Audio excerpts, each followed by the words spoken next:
royal family. Been talking on the phone to Nigel and Mansell here. Hey, have you got her a copy of the Highway Code? Certainly have. I'll be handing it over as soon as I've finished amending it. The new series of Tom Wrigglesworth's Hang-Ups begins on Thursday evening at 6:30 and is then available on the BBC Radio 4 website. In the first of the food programme's summer drinks series entitled The Drinks Menu, Diana Henry wants you to take a moment at 3:30 this afternoon to find a cold glass, some ice and a bottle, and appreciate an aperitif. But before that, on BBC Radio 4, we bring you a spine-tingling afternoon drama. Heathrow is Europe's busiest airport with 190,000 visitors each day. It's also the setting for an unusually large number of ghost stories. Drawing on testimonies from airport employees and written by Sebastian Bonchkiewicz, this is Ghosts of Heathrow. You mind you don't get snagged on that fence? I'll be sure and... Oh, for the love of... It's not the prettiest greeting, I grant you. Nasty, but necessary. Gibbets. Well, I'm Barry. I'm the co-founder of the Ghost Finder Paranormal Society, and we're a professional paranormal investigation team that operate across the whole country. And what we want to do today, I think, is just to establish the key areas of the places that have been, that people have experienced things in, and then we can work in those particular areas. They say it puts them ugly villains off their ugly deeds, but I see no sign of it. This is disgusting. You can't leave corpses rotting in cages, no matter what they've done. I work there, yeah. I've done 29 years here on BA, and I drive the pilots around. I do the passengers as well, but I drive the pilots around, the crews. And they've actually told me, about 6-7 pilots have actually told me they've seen a man in a black suit, bowler hat, umbrella and a briefcase walking down this runway here, this new runway here. So they've said to me they think they've run someone over in their plane, and they've actually asked for the marshal section to come out and check the runway. Why would they call the tower? Because the tower is saying to them, well, there's nothing on their radar. And the pilot's saying, well, I'm telling you, I've just run someone over. How do you bear it? How do I bear what? That! The planes! Don't you hear them? You're a strange one and no mistake. I'm a strange one.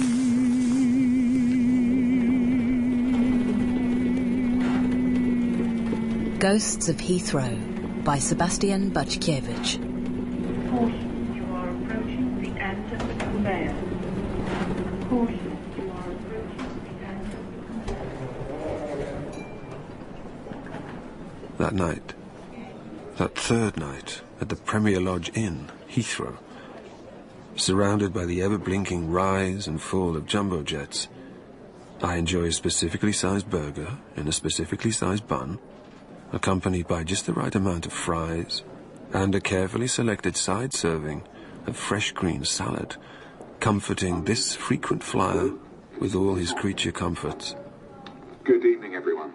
I hope you've enjoyed this second day of our excellent conference. Tonight's an opportunity to get to know one another and have a drink on Dawson Winters. Special shout out to the team here at the hotel for their help. So thanks, everyone, and enjoy. Enjoy. And there we all are, all of us delegates, gathered, dutifully gathered, in our dress-down casuals, white shirts, blue jeans, enjoying the same-sized burger and the same-sized bun, heartily downing a man-sized lager at the plasterboard bar, and glad to be out of their air-conditioned room of regulated temperature, a room to which I, weary-eyed and flight-fatigued, am about to retire to, when... Can I join you? Actually, I was just off to... Off to? Riveting speaker today, Rebecca. Excellent. Man made the blinds look interesting. How are you, Martin? Good, I'm good. Tired. Not wearing your name badge, I see. It's pinned to my pyjamas. You want to be careful, those pins. Very nasty. Look, I really ought to be getting... Didn't think I'd see you. I mean, I hoped I would, but you didn't confirm. I checked. It was a last-minute thing, my boss. And here you are. Yes, here I am. A marketing conference in Heathrow. Hard to resist. I hoped you'd. After the last time, I missed you. Rebecca, what happened? You and I... I just wanted to see you, Martin. If that's wrong, then sorry. And she looks at me, this Rebecca. This woman with whom I spent a long ago night in another hotel. The twin of the one we sit in now looks at me. As if I broke a promise I never made. How are the kids? Your kids? Both good, thanks. I heard you got promoted. Congratulations. Thanks, yes, I was pleased. Of course, it means some more time away from home. It's good seeing you, Rebecca. Really. I'm in 315. One floor down. It's late and Another time, then. Another time. We're good together, Martin. Rebecca. Don't you feel it? I think you feel it. You do feel it, don't you? I see it. Night, Rebecca. Sorry. Crossing the foyer, I wave a swift goodnight to the other delegates, too lost in chat to acknowledge my passing. As I, absorbed now into the lift, select floor 4 and swipe my card in the door of room 402, treating myself to a long hot bath, and finally settling myself down in a bed big enough to accommodate a family of 5. And that night, that third night, I have the most wonderful dream. No, it's not a dream of confused, ambiguous vision, but more a sensation of serene well-being, like a balm from blue, blue heaven. And I think it's going to be a long, long time till touchdown brings me round again to find...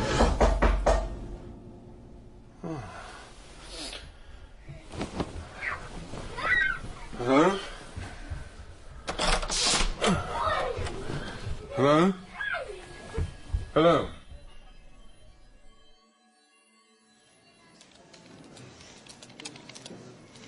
Oh, sorry, sir. Can you repeat that? There are children on my corridor running children. I'll look into that straight away, sir. But she couldn't be less interested. This shimmy, shiny receptionist, who seems to be far more concerned with the Japanese gentleman who hovers beside me. Something will be done, though. You'll see to it. Miss, I'm talking to you. Absolutely, sir. Straight away. And with that, the receptionist turns away to play a swift, light-fingered sonata on her keyboard, with me returning now to 402, exhausted, beyond exhausted, hoping that the dream of sweet well-being might somehow return, and I be made whole and hopeful once... Go away, Miami. Oh.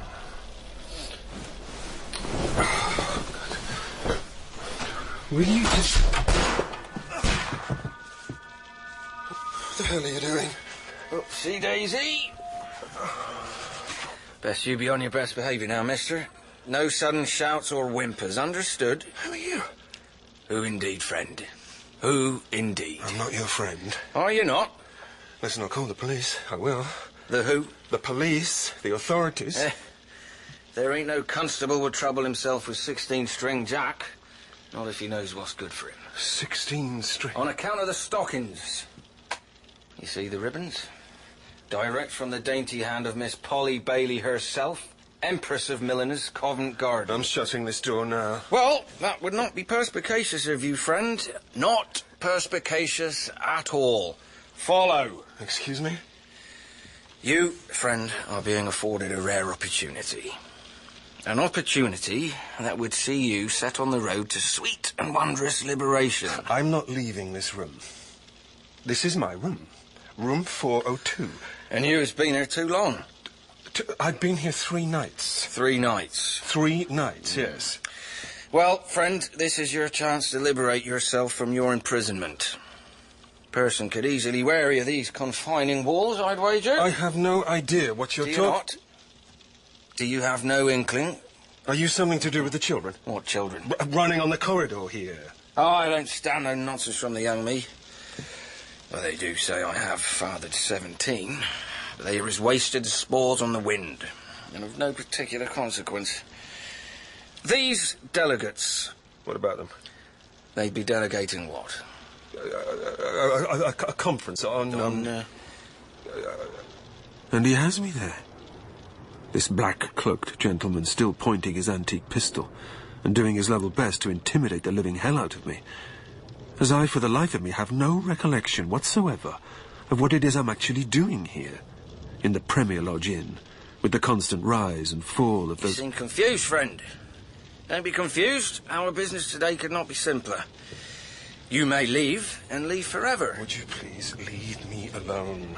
It is not my custom to retreat in the face of an angry punter. I'm not an angry punter. I'm a frequent flyer. Am I to understand that you is a bird? Because if you is a bird, then you are not one of exotic plumage, such as is found on, say, a parrot. A parrot?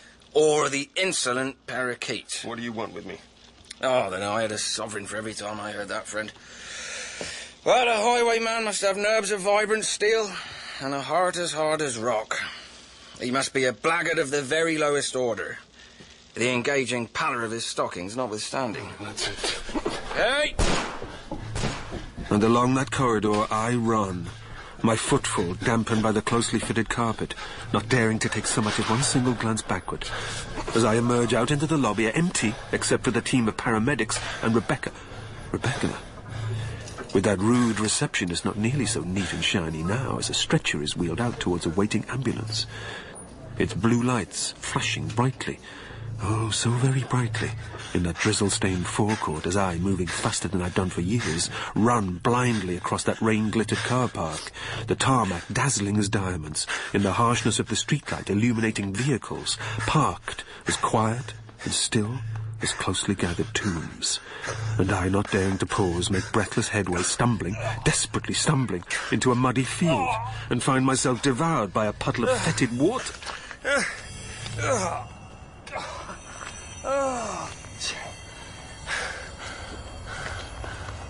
God. Everybody that's been over there say the same thing. It feels like there's people in the bushes watching you. There's a person that's meant to be beheaded that's in there. There's meant to be a pathway that Dick Turpin used to use as you go to the big hill over the Donkey Woods, where the tank is. I've heard that people have seen him riding his horse over there as well.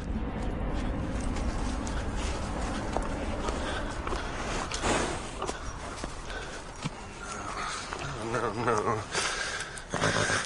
You don't want to be afraid of that old nag, mate. Who are you? Who are you? I asked you first. And I asked you second. You live around here? I've done for years. Years and years. Name's Monday, as in Tuesday. Is that your horse? A rare beauty in his youth. Then he's nothing to do with 16-string Jack. He's not about, is he? Because if he's about, you and I must make haste, and no mistake. He's a villain of the very lowest order. Does he scare you? You're a right buzzing meadow of questions, aren't you? I'm just lost, wet, and very confused. I can see that. And I want to get back to the hotel. What hotel? That hotel there. The green lights. You know what you need? You need a drink. That's 4 in the morning. 4 in the morning? So there we are. Mr. Monday and I, trudging our way across that scrubby field, with the first light of day bluing the landscape. Time was this was all forest and park. But now the roads get wider, the carriages more plentiful, and as for the ne'er-do-wells, well's gone to the dogs, if you ask me. Here, mind your way past them puddles. Thank you. Used to be wolves here, too, you know. I didn't know that. Do say they shot the last one in Perry Oaks. Perry Oaks? You acquainted with the area? The Heath? Or Heathrow? Only to visit. I grew up in Bristol. Other end of the road, then? What? Look, I live in San Diego now. I'm in computers. Who's San Diego when he's at home? It's a city in America. Were you a Yankee? No, I just live... Oh. You get all kinds of nasty mess out here, mate. Pub's just over here. I'm here for the marketing conference. Oh, yes? Yeah, we had to reconfigure our marketing campaign, and that's what I'm here for. That's the conference I'm supposed to be attending. That's the conference I'm supposed to be attending right now. Oh, yes? Yes, I've got to get back to the hotel. Well, in that state... I can change when I get back. And 16 string, you don't want to mess with him, because there's no messing. Not when it comes to highwaymen and footpads. Oh, you get some foolish ladies swooning over them silly penny romances. But when all's said and done, there's precious little romance to be found at the wrong end of a pistol. Nearly there. Stop. End of the alley, Sipson. Oh, right, stop. What? The sun. Where's the sun? In God's heaven. But it was rising. 5 minutes ago it was rising. And now it's night again. How can it be night again? Look, I'm not saying one single word to you until I've got me a pint in my hand. So you can chatter your heart out here in all this mud, or you're in a company. The choice is yours. But as I watch him pull his old black hood over his head and trace his way toward a fence, I think of San Diego and the house I have there with the 2 bedrooms set aside for the kids when they sleep over. And the front room I had an interior designer design, only to find myself feeling as if I live in someone else's home. You mind you don't get snagged on that fence. I'll be sure and... Oh, for the love of... It's not the prettiest greeting, I grant you. Nasty, but necessary. Gibbets. Gibbets? They say it puts them ugly villains off their ugly deeds, but I sees no sign of it. Jesus. Not for the likes of you to take the Lord's name in vain. Oh, this is disgusting. You can't leave corpses rotting in cages, no matter what they've done. Stretches all the way to London town. Past Isleworth, even. Not that I've ventured. How do you bear it? How do I bear what? That! The planes! Don't you hear them? You're a strange one, and no mistake. I'm a strange one.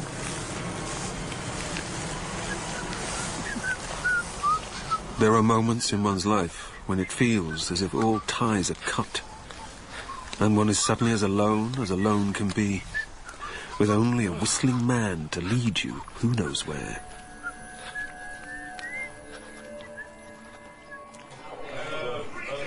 It's a bit funny to sort of say, really. It was just a presence, and not a nice presence, that you'd feel. You'd feel like something's, over your shoulder, whispers sort of in your ear, but no one would be there. I couldn't even understand what they would be saying, to be honest. It was just like, shh, and then you'd look and then they'd be gone. Isn't this a better proposition all round? A pint in one's hand and the cheer of good company. No highwaymen allowed. Not in here.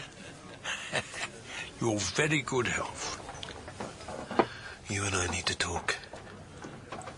You and I is talking. How's your pint? I flew in from San Diego 3 nights ago. You flew in? Yes, I flew in. On the wings of butterflies, I've no doubt. Oh, please stop being mad. Not me talking about flying. Now, just let me finish, please. 16 Strings said I had an opportunity to leave. What did he mean, leave? Oh, you don't want to go listening to him. He said I was confined. But you're not confined now. And here we two are, all safe and snug. Pint of warm ale in our hands. I don't feel safe and snug. You will, in time. What is happening to me? Are we not friends, you and I? Chums? Look, I live in San Diego. I head up a research section. I have 2 kids. 2 kids, yes. Harry and Pearl. And they live with their mother, Laurie. Laurie? Laurie, yes. We're divorced. We have been for years. Like Henry VIII? No, not like Henry VIII. Like me, Martin. My name is Martin. Pleased to meet you, Martin, I'm sure. EVP recording number 1. We're in the bar area. We're on the booking recording now. These shadows here. Oh, that. You get used to that. Them. Them? Any second now they'll start talking to us. An inconvenience, I call it. Calling upon any spirit persons that are here with us. If there are any spirits, any ghosts that would like to communicate with us, please can you come forward and give us a sign that you're listening? How is it that these shadows talk? Us two gentlemen living in a world of mystery, no? If there are any spirits here with us, please can you say hello? Who's he talking to? Me. They do this every so often. This has happened before. You and the questions. Did you used to live here in this building? Did you drink in this pub? Aren't you going to answer him? Not today. If there is a spirit person here, can you please come forward and make the lights change on this K2 meter? Make it flash. It won't harm you. He's calling you a spirit. Why is he calling you a spirit? I lost him. Are you a ghost? Ah, do I look like a ghost? Are they looking for ghosts? These shadows? How do I know what they're doing? They're looking for ghosts. That's what they're doing. If there is a gentleman that sits in this corner and you're not happy about that because I understand you knocked some drinks off the table, can you tell us why you're unhappy? My name's Phil. I'm not being disrespectful to you, but could you tell us your name? You know there's no such thing, don't you? Then what are these talking shadows, then? I don't know, do I? There is a spirit person here with us, and you are able to communicate with us using this machine. Please, tell us your story. Speak to us. Do you have a message for somebody? Robert. Your name? Anyone called Robert here? Martin. My name's Martin. Well, that's just worth to make sure we look down on it. Jesus. Green. Robert Green. Is your name Robert? Robert Jesus Green? No, my name is... It doesn't matter what my name is. I need help. Assistance, the police. Are we speaking to Jim? Police? Yes, the police. Is that you? Call the police. Is your name Jim? Is that you and the police have called recently? Someone get them.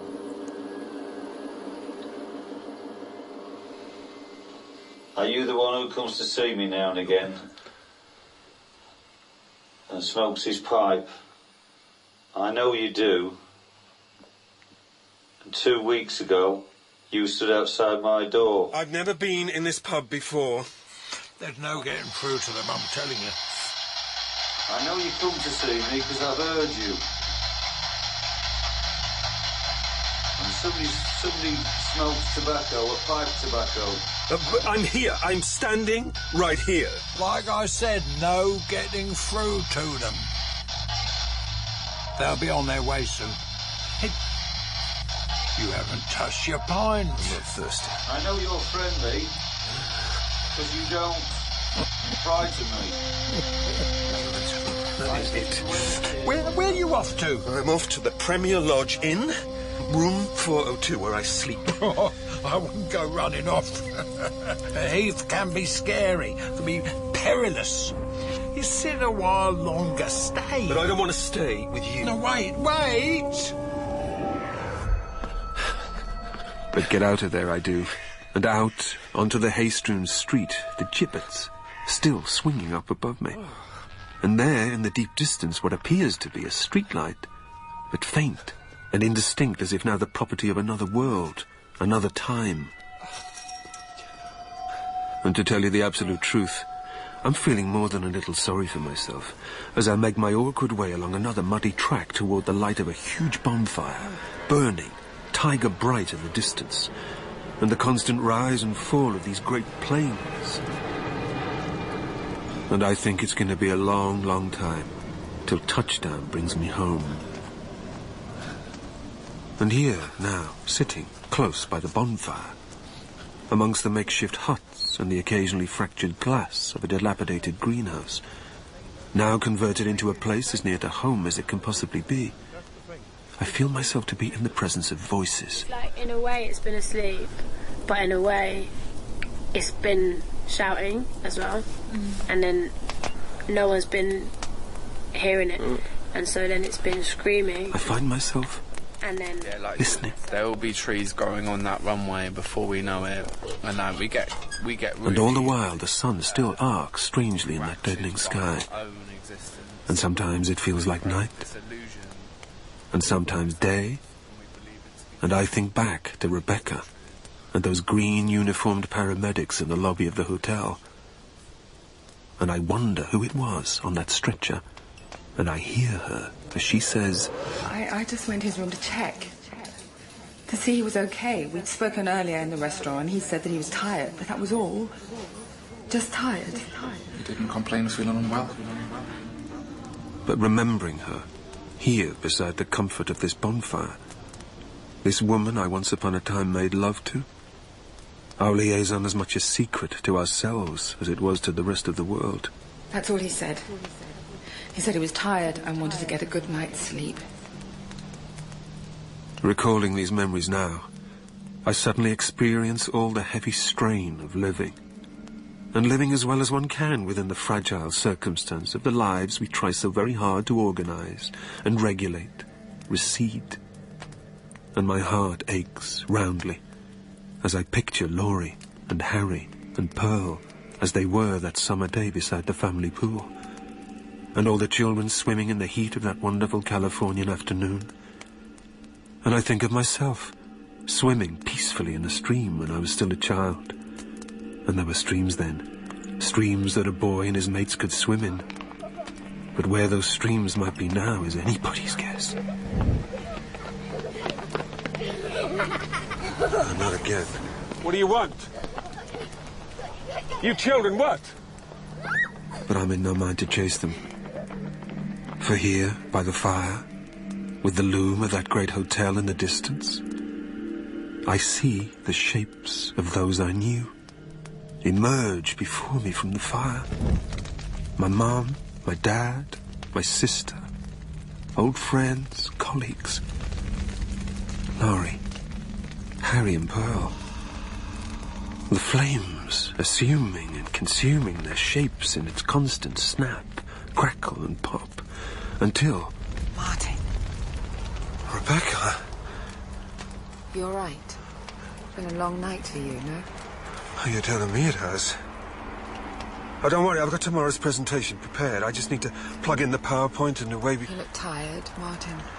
But I'm supposed to be speaking today. You know I am. You're dead, Martin. There's no simpler way to say it. And what? 3 years. Are you dead too? No. Well, then how can you and I be... They're all waiting for you in your grandmother's house, Martin. Who? Your mum, Dad. Everyone. Waiting for me where? Perry Oaks. Where's Perry Oaks? That's for you to discover. How am I supposed to do that? Everyone's really excited to see you. They want you home. And you can't really want to haunt that dreary old hotel room anymore. It's just not right, Martin. You know it's not. That's what 16-string Jack said. He said I had an opportunity to leave. Well, I just got here. I flew in 3 nights ago with you. And died peacefully in your sleep. But I saw you in the lobby. You were right there tonight. I saw you. The body on the stretcher. That was the night you died, my love. That body was you. What? You're lying, Rebecca. And why would I do that? Because I disappointed you. I know I disappointed you, but you and the others can't persecute me like this. I won't be persecuted, I won't. Look, see? Dead people don't feel the cold. Dead people don't feel the wet, and dead people don't... Well, whatever it is dead people are supposed to do, I don't do them. Now, if it's all the same to you... Where are you going? Over these fields. Back to 402, my room, where I'm happy. You'll never be happy at room 402. Not unless you get to Perry Oaks. But I'm not interested in anything else she has to say. As I trudge out, looking for a way back to the comfort of 402, my sanctuary, and my safety. But the path is gone. With the moon making icebergs of the hangars, lowering in the still of that ever-shifting sky.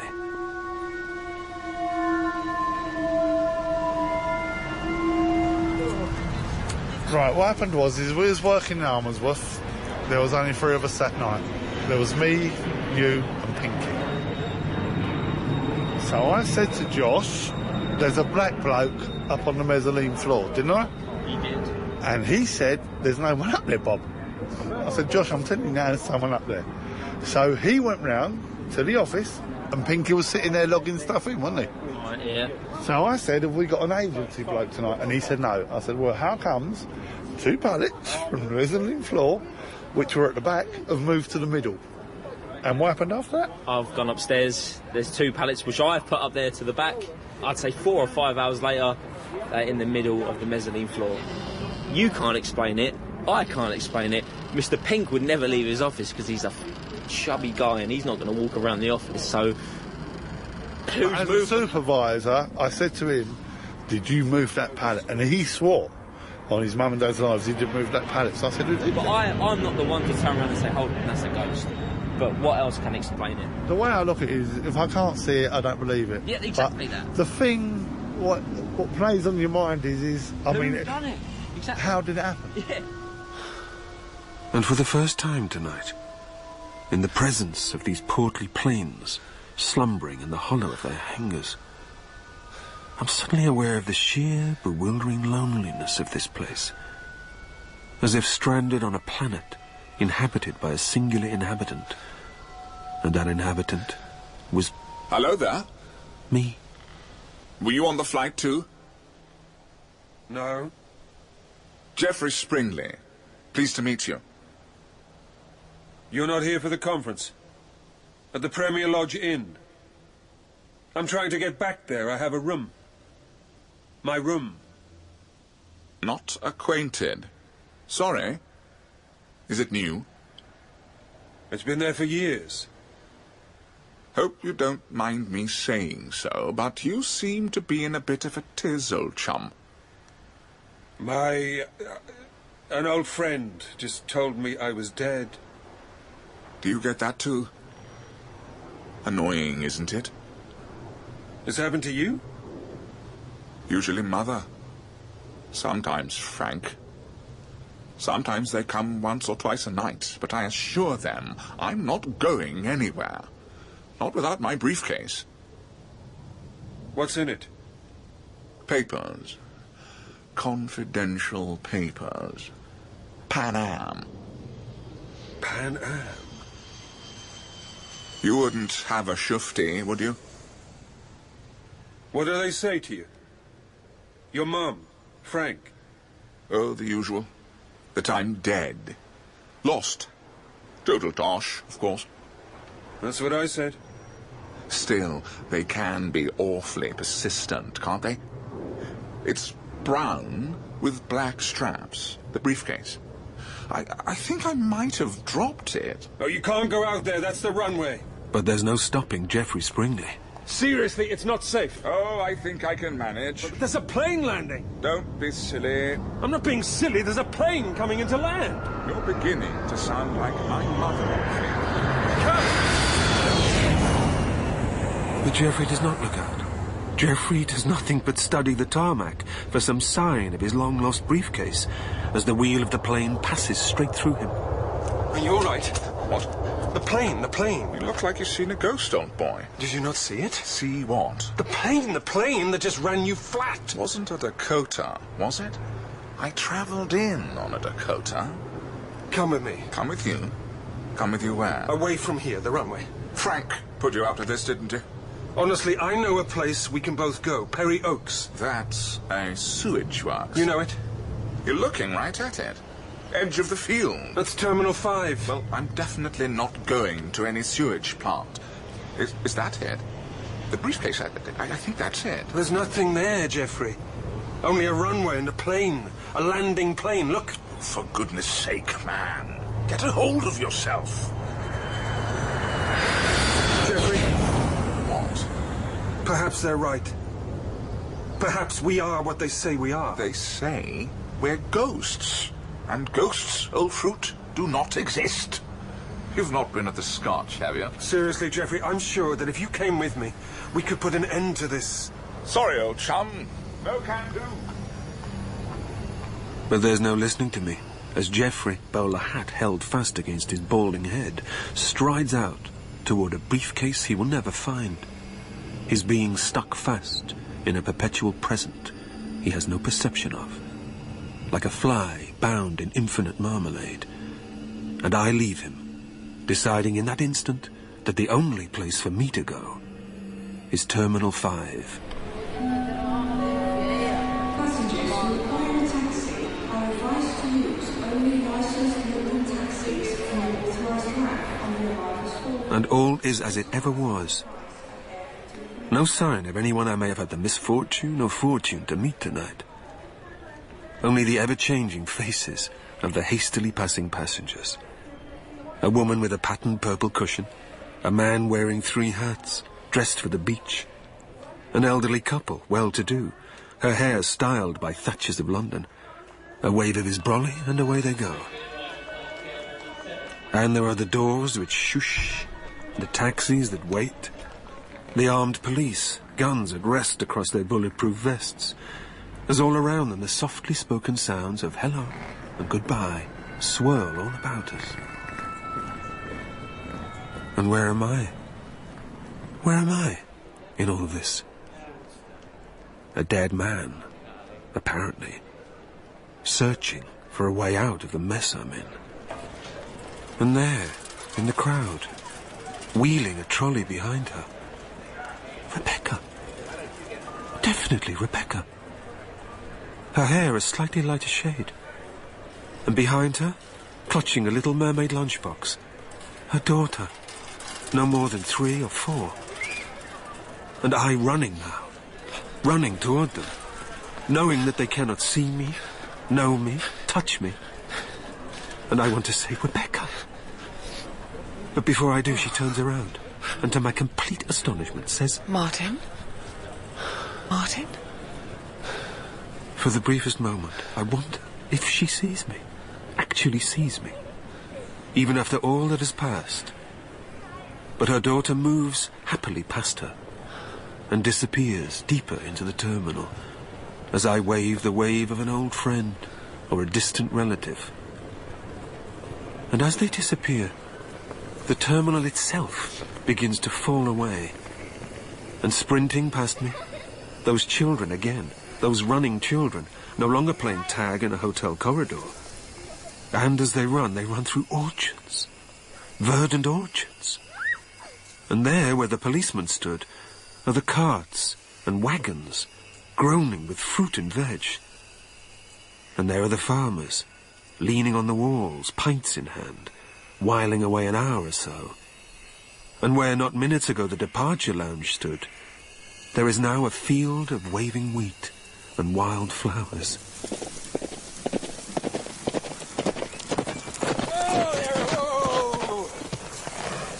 You again, Jack? Come to intimidate me because you must know that I'm in no mood. Stand aside.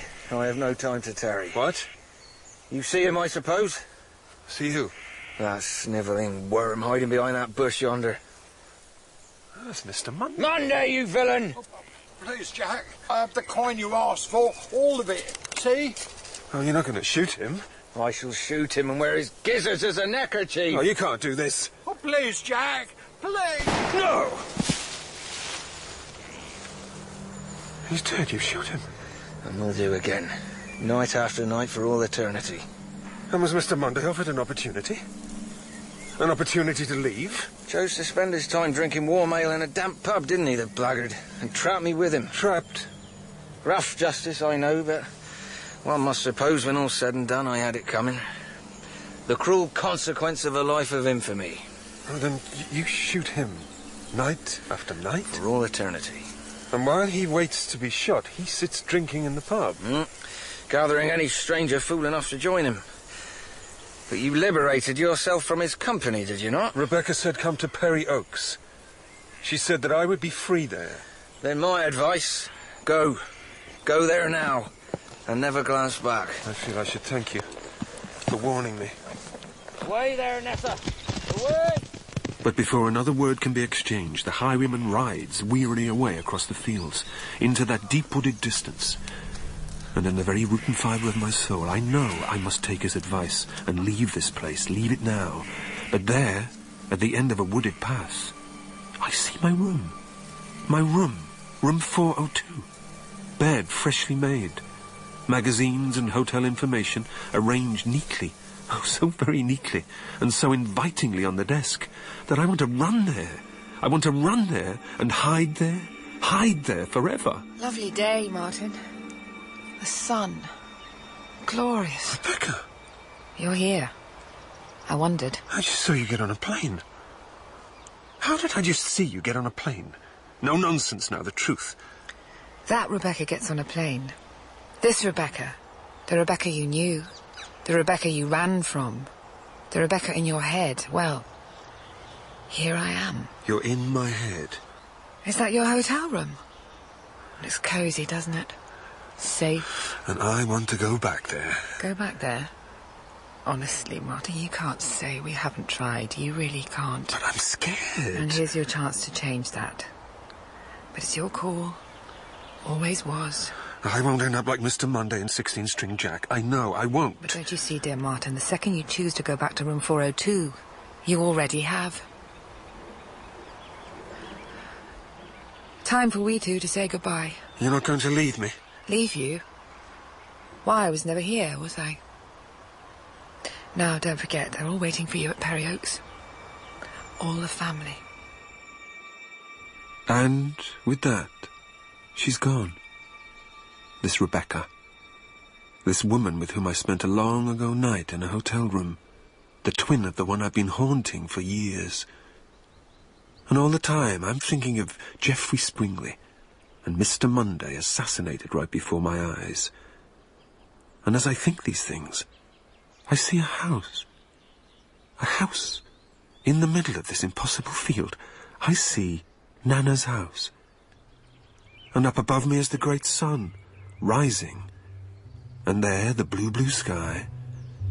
And all around me, in a great unwieldy procession, I see the highwaymen, the smugglers, the coachmen, the landlords, the punters, the passengers, the always present passengers. And in amongst them the zeal of Roman helmets, as they march among blue-skinned barbarians. And now there are faces from even deeper back, uplifted faces. The faces of sun-worshippers, gathered on the raised bank at Heathrow. And I hear their songs, their chants to a sun of boundless wonder. A sun which illuminates me now as I begin to run toward the house, no matter how impossible it may be, and find my hand knocking cautiously on that green door. My Nana's green door. And there they all are, gathered around an old kitchen table. Mum, Dad, my sister Louise, and half-glimpsed, almost indistinct, but definitely present, Laurie. My ex-wife, Laurie. Beautiful Laurie. Long-limbed and skin as soft and warm as heaven. And our kids, Harry and Pearl, playing peacefully together. And there's Rebecca and her daughter making their way through the terminal. And there are the delegates, in their dressed-down casuals. And arriving now is every person I ever knew and ever cared for. And all those that I loved. And all those that I lost are passing me by in this, the instant, the magical instant, that I, at long, long last, accept the simple fact of my death. With the children running, and the wheat fields waving, and the great sun rising, rising, rising.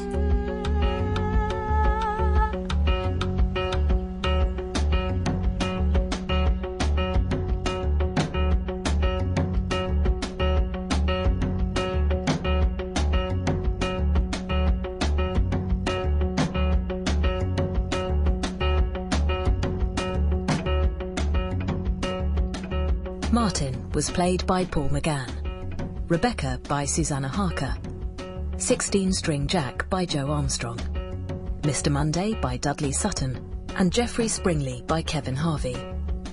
The vocal score was by Phil Minton, with sound design by Eloise Whitmore. Ghosts of Heathrow was written by Sebastian Butchkiewicz.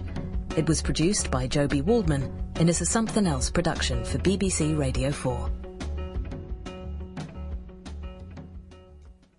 After the news, a test of musical knowledge as Paul Gambaccini asks three hopefuls to identify a Beethoven symphony, a piece of English brass band music and a recent Mark Ronson remix in the first semi-final of Counterpoint.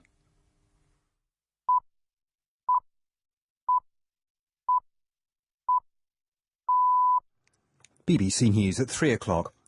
An Islamist militant from Mali has apologised for ordering attacks on historic mausoleums in the city of Timbuktu in 2012. Ahmad al-Fakir al-Mahdi is the first man to appear at the International Criminal Court in The Hague, accused of cultural destruction. He asked for forgiveness and urged Muslims not to get involved in such acts. Al-Mahdi is also the first person ever to plead guilty at the court.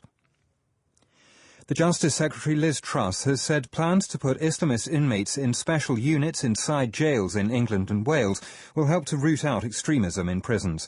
The measure was recommended by a review of radicalisation, which said current systems were not able to understand or react to the threat.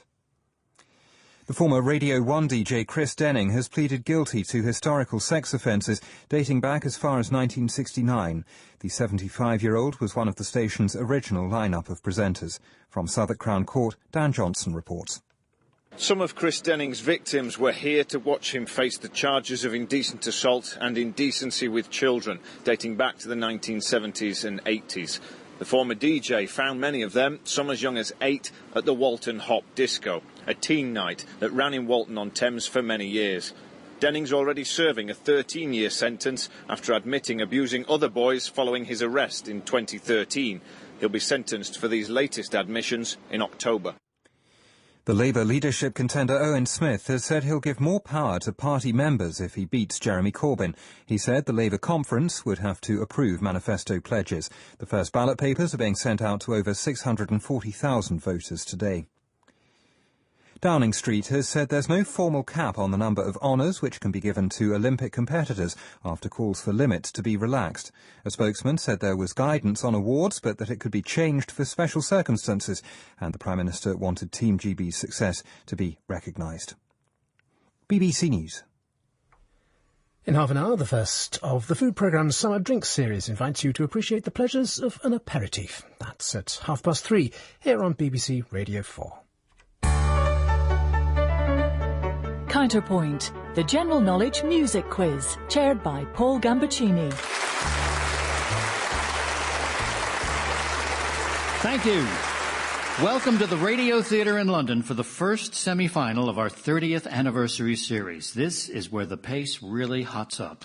The winners of the heats this year are now pitted against one another across the next 3 shows to see who will compete in the 2016 final at the BBC Proms next month. I'm sorry to tell you that last week's winner, Cliff Challenger, is unable to take part in the semi-finals because of family circumstances. So his place will be taken in next week's contest by the highest scoring runner-up in the series. Let's meet our first 3 semi-finalists